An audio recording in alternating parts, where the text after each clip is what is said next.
engine housing. So lots of things have changed. The Collective B was the one that came in as the production version.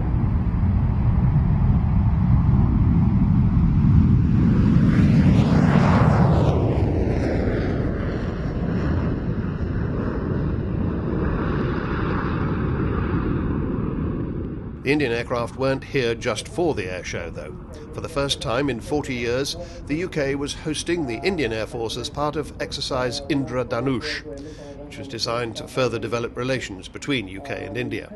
In terms of the exercise benefits, the fact that we've been able to work with a nation that we were not familiar with working closely with in Air Force terms, to achieve common goals in the exercise, to ramp it up to be very demanding scenarios, and to be fully integrated in the air and on the ground in the planning process, and for that to be a success at the end of just 2 weeks, I think is remarkable. Away from the show, the exercise attained a unique crescendo with a 6-on-6 aerial combat. 4 Su-30s, 4 Tornado F-3s, 2 Typhoons and 2 Royal Navy Harrier GR-9s. It will be a revalidation of our concepts, because till now we've been operating as an independent air force, but we have been interacting with a lot of air forces in the world. And it's a good way to find out that what you've been doing is right. And we have found out that it is so. Well, we found pleasantly surprised that we have very similar outlook to tactics and operating procedures.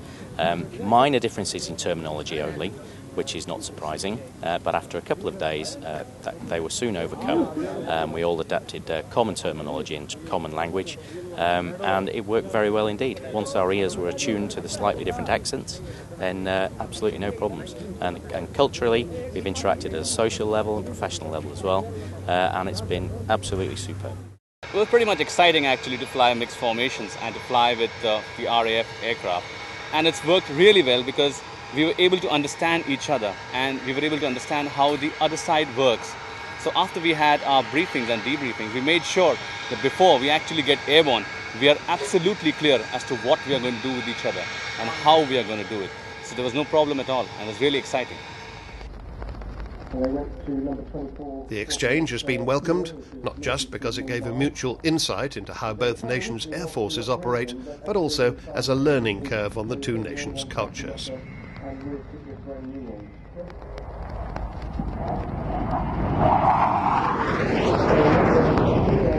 Just wait around again to give you another chance to have a look at the aircraft.